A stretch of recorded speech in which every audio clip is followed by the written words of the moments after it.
Now, here's Chief Meteorologist Tony Petrarca with your live Pinpoint Doppler 12 Futurecast. We're tracking the potential for 3 separate weather systems to come through over the next 5 days. That's a busy weather pattern. The first one tomorrow, second one Thursday night into Friday with rain and wind and perhaps some coastal flooding.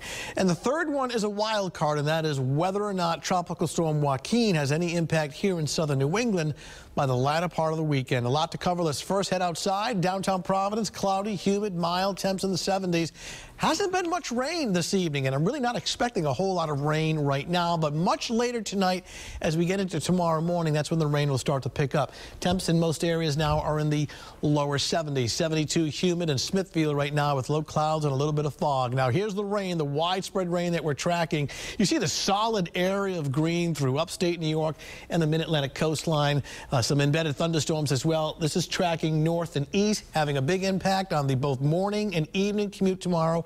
Allow for some extra travel time. A couple of inches of rain possible from tomorrow morning into later tomorrow night, and that may create some localized street flooding. Then we draw our attention to what is now getting stronger, Tropical Storm Joaquin. It looks better organized on the satellite photo. See this more symmetrical circular shape?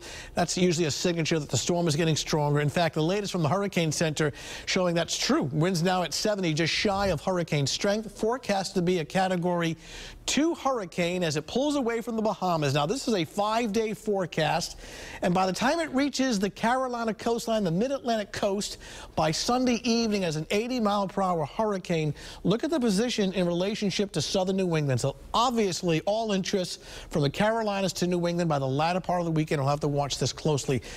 But still a lot of uncertainty. Keep in mind, this is a 5-day forecast, so really there's a lot of wiggle room for spread here as far as the potential track.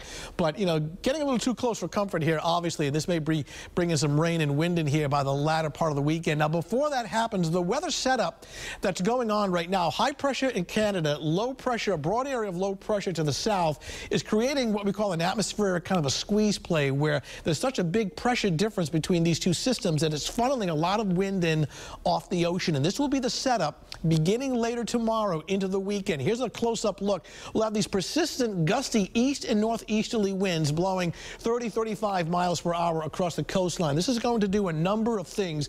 Well, for one, create some heavy surf, some beach erosion, the potential for some coastal flooding at the time of high tide, Thursday, Friday, and Saturday. This will also transport in Atlantic moisture, create some big waves offshore. And again, this has nothing to do directly with Tropical Storm Joaquin, but just the weather pattern that we're in right now. So Futurecast starts off this evening with a few isolated showers, but watch as we get into tomorrow morning. You see areas of green and yellow indicating some heavier rain and some downpours, and that will continue right on through tomorrow evening. 7-day Futurecast talk about a stormy pattern right through the weekend. And again, all eyes the latter part of the weekend as far as the potential impacts. As again, it's not etched in stone here, but the potential impacts from Joaquin here in southern New England by either late Sunday or Monday of next week.